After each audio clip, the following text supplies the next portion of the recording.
안녕하세요. 대단히 반갑습니다. 다민족의 나라, 용광로 같은 융합의 지혜가 필요 석태문. 베트남은 54개 다민족이 함께 사는 나라이다. 해안가, 평야지, 산간지 등 사람들이 사는 지역에 따라 민족도 다르고 다른 역사를 만들어 왔다. 남북의 길이가 1700km나 되는 긴 국토를 가진 나라이니 충분히 다르고도 남을 것이다.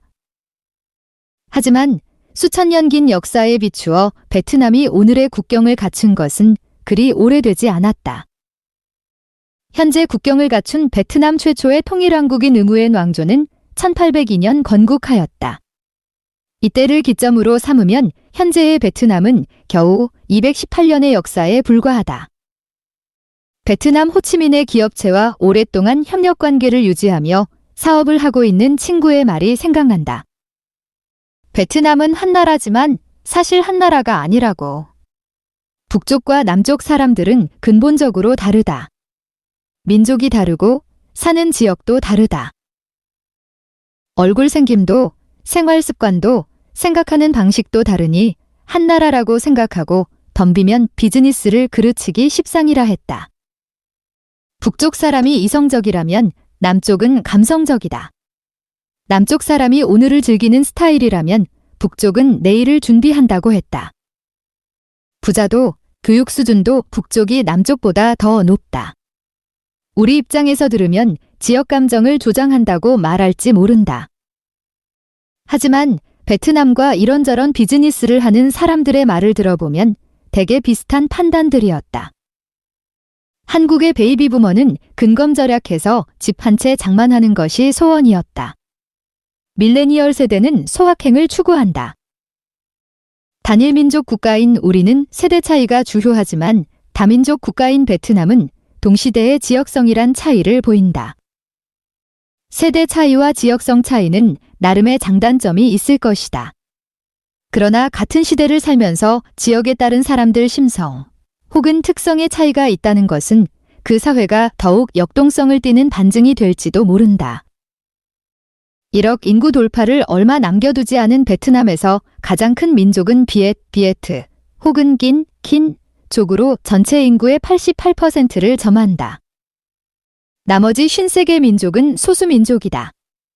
이 중에서 인구수 50만 이상인 민족은 따이, 태이, 타이, 흐몽, 베이치몽, 무엉, 뮤앙, 화, 호, 자오, 대요, 둥, 넝, 족 등 7개 민족에 불과하다.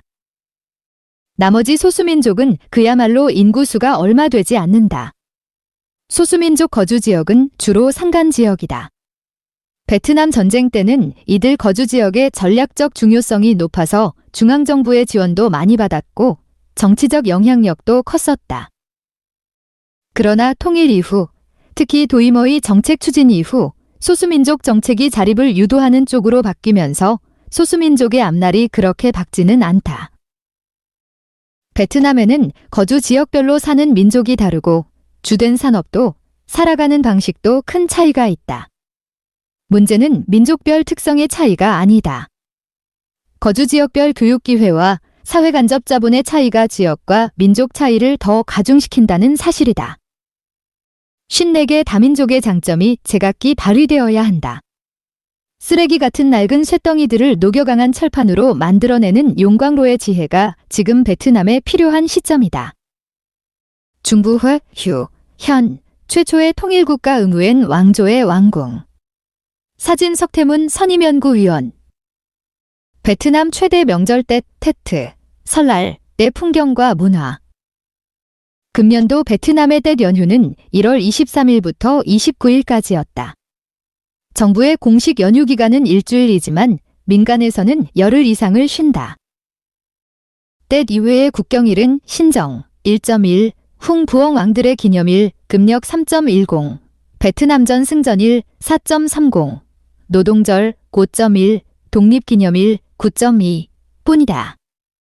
떼을 빼면 남은 국경일은 5개뿐이니 베트남 사람들에게 떼이 얼마나 큰 국경일인지 알 수 있다.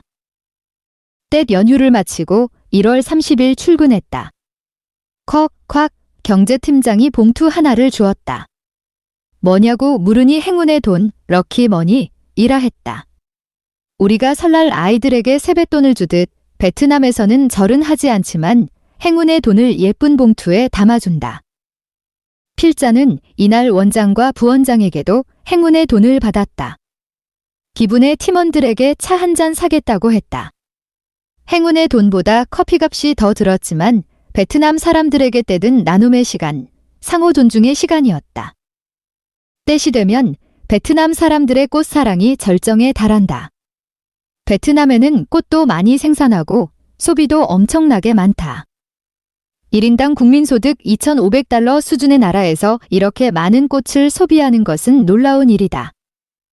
떼을 앞두면 거의 모든 가게 입구에는 금귤이나 복숭아꽃 화분을 설치한다. 큰 가게는 좌우 양쪽에 놓고 작은 가게는 하나만 놓기도 한다. 가격을 물으니 보통 100만 동이고 약간 크기가 있는 화분은 200만 동을 넘는다.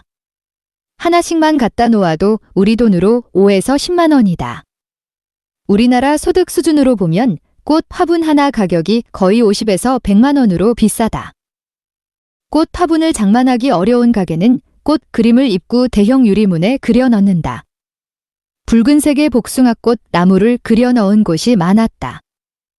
관광도시인 다낭시는 한강변과 미케 해변, 그리고 주요 도로변을 꽃 천지로 만들었다. 한강변에는 때 연휴가 시작되기 거의 20일 전부터 꽃단장 작업에 들어갔다. 때시 오기 몇일 전 다낭의 한강변은 완전히 꽃 천지로 변했다. 때 연휴에 사람들은 꽃을 사고 꽃들로 장식된 거리에서 사진을 찍는다. 베트남은 꽃 생산량이 많아서 평시에는 꽃을 수출한다. 하지만 때시 되면 국내 생산으론 부족하여 꽃을 수입한다. 베트남 사람들의 꽃사랑이 참으로 대단하다. 때에는 베트남 문화의 정수들이 담겨 있다. 1년에 한 번 민족의 대이동이 시작되고 가족 친지들을 만나고 음식을 나누고 새 사업을 시작하고 사람들은 모두 행운을 기원한다. 그래서 떼을 나눔의 절기, 희망의 시간이 시작된다고 말한다. 베트남 사람들이 사업을 새로 시작할 때 혹은 직장을 새로 찾을 때도 떼을 지낸 이후의 일이다. 떼을 잘 보내면 행운이 있다고 믿는다. 가족, 친지, 낯선 사람도 찾아가 인사하는 것을 예의라고 여긴다. 베트남 사람들은 때 첫날에는 아버지에게, 둘째 날에는 어머니에게, 셋째 날에는 선생님에게 인사하는 것을 도리라고 배운다. 새해 인사말은 충먼 남모이, 청먹 남모이이다. 해피 뉴 이어를 번역한 서양식 인사말인데 최근에 많이 사용한다. 오히려 베트남 전통의 새해 인사말은 꿍축단 수안, 컹첩 탄젠트셴이다. 좋은 봄을 보내라는 뜻이다. 때는 겨울이 지나고 봄을 안내하는 계절이다. 만물이 생동하는 봄에 새 일을 기획하고 시작하라는 마음을 담은 새해 인사로는 꿍축단 수안이 더 좋다. 때의 대표 음식은 바잉정, 벤정이란 떡이다.